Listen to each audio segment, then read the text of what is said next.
Salut à tous, je suis ravi de vous retrouver sur Direct Course pour évoquer le programme de ce vendredi 29 janvier. Le Quintet Plus se tiendra sur l'hippodrome de Pau en Béarn. Il s'agira du prix René Cramail. Ma favorite pour cette course sera le numéro 3, Sistaden, qui vient de s'adjuger une épreuve de même facture, un succès qui lui a valu d'être remonté de 8 livres par le handicapeur, mais c'est une jument de qualité. Elle se plaît à Pau, elle n'a jamais terminé plus loin que 4e en 7 courses courues sur l'hippodrome béarnais, et malgré la surcharge encourue, je la pense capable de remettre le couvert. Je poserai le numéro 1, Perly de Clermont, toujours un gamballage de 10 ans. On atteste sa 3e place obtenue dans le quintet référence prix Pierre Estremeret. Le cheval aura contre lui de n'avoir pas gagné maintenant depuis 44 mois. Cela dit, sa chance théorique demeure évidente. Le 7 dans cette épreuve, c'est Lord Liffard qui vient de faire le plein de confiance dans le sud-est à Cagnes-sur-Mer, où il a notamment remporté un handicap le 10 janvier. Bien que remonté de 6 livres sur l'échelle du handicapeur, il débute ici sur l'hippodrome de Pau avec des prétentions. Attention également numéro 12, Baby Madrick, une jument qui est toujours présentée à bon escient par Arnaud Chaillet-Chaillet. Si l'on accepte une chute à Saumur, elle n'a jamais terminé plus loin que 4e depuis ses débuts en compétition. Malgré son manque d'expérience, on la pense capable ici de bien faire à l'occasion de ses premiers pas dans les handicaps. Attention également numéro 6, un succès. Certes, il reste sur une chute, mais il galopait librement en 3e, 4e position ce jour-là, lorsqu'il a éjecté son jockey à l'avant-dernière difficulté du parcours. Il convient de le racheter. Le 2, Parc Monceau, c'est vrai qu'il a été arrêté dans le prix Georges Pastré dernièrement, mais souvenez-vous qu'il avait remporté une List Race sur ce même hippodrome de Pau à pareille époque l'an dernier. Il s'agissait du prix Camille Dubosc. Jugé sur cette performance, il serait très imprudent de le condamner hâtivement.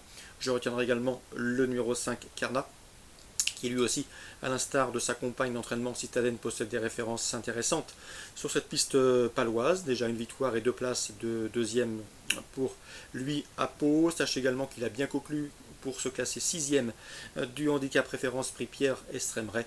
Dans ces conditions, il convient de s'en méfier. Méfiance également avec le 10, Alain Daumont, qui a terminé honorablement pour se classer 7e de ce même prix Pierre Estremeret. Le cheval a terminé 3e de cette course en 2014, mieux vaut donc s'en méfier. Résumé chiffré, 3 à 7, 12, 6, 2, 5 et 10. Suite du programme à Pau. Dans la 2e, je vous conseille le 201 Speed Road. Jean-Claude Rouget, son entraîneur, lui a déniché un engagement sur mesure. Il devrait pouvoir en tirer profit. 201 Speed Road. L'opposition pour les jumelés et ordre et trio. Le 2 Black Jewel et le 3 Michael Toast, qui viennent de prouver leur bonne forme sur cette piste. 201, 202, 203 pour d'éventuels jumelés et trio. La 4e, je ferai confiance au 402 Indiano, récent lauréat à ce niveau de compétition, une confirmation aussi attendue. Et au 401 également Get Lucky, qui affiche 3 podiums cet hiver sur la piste paloise. 402, 401. Pour le trio, on leur adjoindra le 403 Ziberto, qui bénéficiera de la décharge de son jeune jockey. Enfin, dans la 5e, je ferai une nouvelle fois confiance au 501 White, qui s'est imposé plaisamment dernièrement sur cette piste paloise. C'était début janvier. Cette fois-ci, elle doit affronter les mâles, mais une confirmation est logiquement attendue. On résume tout ça pour Pau. La 2e, le 1 pour la victoire, l'opposition, le 2, les 3. La 4e, le 2 et le 1 pour les premières places, le 3 pour le trio. La 5e, le 501 en jeu simple. Concernant la réunion 5 à Cagnes, j'ai ciblé la première avec le 107 Crazy Dream Azul, un cheval qui affiche déjà 4 victoires en 8 courses courues. C'est un poulain de qualité estimé par Arnaud Chagat. Il lui suffirait ici de se montrer sage pour jouer un tout premier rôle, lui qui a été rapidement disqualifié le mois dernier sur cette piste cagnoise. Donc à racheter le 107 Crazy Dream Azul, il a la pointure d'un lot comme celui-là. Attention également en 3e au 311 Atis de Ladoux, lui aussi reste sur une disqualification, mais auparavant, courant décembre, le 16 décembre pour être précis, il avait gagné avec de la marge sur cette piste cagnoise, preuve de son évident retard de gain. Je pense qu'il peut mener la vie dure au 306 Vic du Noyer. Vic du Noyer, c'est un cheval qui reste sur 5 victoires consécutives. Il vient de s'imposer à Marseille-Vivo il y a tout juste 4 jours.